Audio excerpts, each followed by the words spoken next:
नमः शिवाय. परमपूज्य गुरुदेवता श्री कलावती माता लिखित बोधामृत पुस्तक वाचन. मागील भाग पुढे चालू. विषय 6. गुरु शिष्य संवाद. निरंजनपूर येथे जीवबा नावाचा एक सद्गृहस्थ राहत असे. तो मोठा लक्षाधीश असून सद्गुणी व अतिशय प्रेमळ म्हणून नावाजलेला होता. प्रारब्धाच्या योगे करून त्याला वाईट संगत लागली. त्यावर ते गाव सोडून तो अज्ञपुरी येथे राहू लागला. वडील माणसांचा धाक नसल्यामुळे त्याला नाना व्यसने जडली. धनमानाची हानी झाल्यामुळे गावातील लोक त्याच्याकडे तिरस्काराने पाहू लागले. घर घालविल्यामुळे झोपडीत राहण्याची पाळी आली. जवळचा पैसा सर्व उधळून टाकल्यामुळे अन्न वस्त्राची टंचाई भासू लागली. दारिद्र्याने पिडल्यामुळे निकटची मानलेली आई, बाप, भाऊ, बहीण, बायको, पोरे ही देखील वाटेल तसे बोलून त्याची सारखी निर्भत्सना करू लागले. अशा बिकट परिस्थितीत सापडल्यामुळे जीवबा अतिशय गांजून गेला. एखादा माणूस अरण्यातून जाऊ लागला असता एकाएकी चहूकडून वनवाद आणून पेटावा आणि जीव वाचविण्यासाठी त्याने सैरावैरा धावत सुटावे, त्याप्रमाणे संसाराग्नीत होरपळलेल्या जीवबाची स्थिती झाली. पूर्वीची सुस्थिती आठवून तो बेचैन होऊ लागला. घर म्हणजे त्याला अरण्यासमान भासू लागले. बायको, पोरे जणू हिंस्र पशुप्रमाणे दिसू लागली. औदासिन्याने तो क्षणोक्षणी सुस्कारे टाकू लागला. कोठे गेल्याने आपले असमाधान दूर होईल, कोण आपणास शांतीचा मार्ग दाखवील म्हणून अहोरात्र तो तळमळू लागला. आजवर आपण देवाला स्मरले नाही, तेव्हा यावेळी आपणास देव पावेल की नाही कोण जाणे, अशा विचाराने त्याला सारखे रडू येऊ लागले. याचकरिता लहानपणापासून देवाकडे लक्ष लावावे. म्हणजे मनुष्यावर असा प्रसंग ओढवत नाही. बलवत्तर प्रारब्धाच्या योगे करून जरी बिकट प्रसंग ओढवलाच तरी त्याच्या अंगाला दुःखाची झळ लागत नाही. परंतु परमेश्वराकडे जाण्याच्या मार्गात बहुत करून आपले कर्म आडवे येते. त्यामुळे मनुष्य सहजच विषयांकडे ओढला जातो.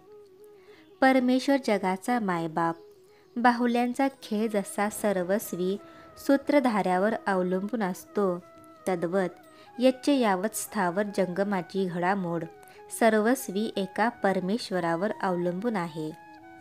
आपली सर्व लेकरे आपल्याकडे यावी असे परमेश्वराला सारखे वाटते, परंतु आम्ही वरवर गोड वाटणाऱ्या आणि शेवटी दुःखात पाडणाऱ्या अशा विषयात सदा गढून जातो. त्यामुळे त्याच्याकडे लक्ष पुरविणे आम्हास जमत नाही. म्हणून परमेश्वराला संकटरूप दूतांना वरचे वर आमच्याकडे पाठवावे लागते. नाक धरल्याशिवाय तोंड उघडत नाही, या म्हणीप्रमाणे संकट पडल्याशिवाय मनुष्य देवाकडे वळत नाही.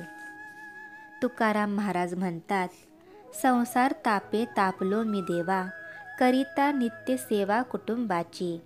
म्हणूनी तुझे आठवले पाये, येवो माझे माये पांडुरंगे. अर्थ, देवा मी त्रिविध तापाने पोळलो गेलो, म्हणून तुझे पाय मला आठवले. माऊली आता एकवार मला दर्शन देऊन माझे हृदय शांत कर. यावरून मनुष्यावर चहूकडून आपत्ती कोसळणे ही परमेश्वर कृपेची पूर्वतयारी समजावी. जीवबाला संसाराचा उद्वेग जेव्हा असह्य झाला, तेव्हा एके दिवशी सर्वत्र सामसूम झालेली वेळ पाहून त्याने गृहत्याग केला. विचारांचा अतिरेक झाल्यामुळे काहीच सुचेनासे होऊन तो भ्रमिष्ठाप्रमाणे रानात, वनात, उन्हात वणवण फिरू लागला. तो कधी भिक्षा मागून खाई तर कधी उपाशी राही, कधी धर्मशाळेत कधी झाडाखाली झोप घेई. कधी कोणी काही विचारले तर त्याला काहीच तो उत्तर देत नसे. त्यामुळे कित्येक लोक त्याला मुका असे समजत असत. कधी तो एकटाच बडबडत राही. ते पाहून लोक त्याला वेडा असे समजून शिव्या गाळी देत. कोणी त्याची चेष्टा करीत तर कोणी अंगावर दगड मारीत. तरी संसार तापाने त्रस्त झालेला, जगात आपले कोणी नाही अशा विचाराने निराश झालेला जिवबा, अशा तऱ्हेने देव आपली परीक्षा पाहत आहे असे म्हणून कोणालाही प्रतिकार करीत नसे. सदृढ मुलापेक्षा पंगू मुलाकडे आईचे जसे विशेष लक्ष असते, त्याप्रमाणे इतरांपेक्षा हीन दिनाकडे देवाचे विशेष लक्ष असते. 12 वर्षापासून रानोमाळ फिरत असलेल्या जिवबाची देवाला यावी कीव आली. त्याच्या प्रेरणेने एके दिवशी जिवबाला अवचित एका साधूचे दर्शन झाले. त्याच्या आग्रहास्तव जिवबा काही दिवस त्याच्या सहवासात राहिला. परंतु सडकून भूक लागल्याशिवाय जसा अन्नाविषयी आदर वाटत नाही किंवा चांगली तहान लागल्यावाचून पाणी गोड लागत नाही, त्याप्रमाणे जिवबाची ज्ञानाची तळमळ अजून खरी नसल्यामुळे त्याला संत सहवासात राहणे जड वाटू लागले. त्यामुळे ते स्थान सोडून तो पुढे निघाला. श्री सद्गुरुनाथ महाराज की जय.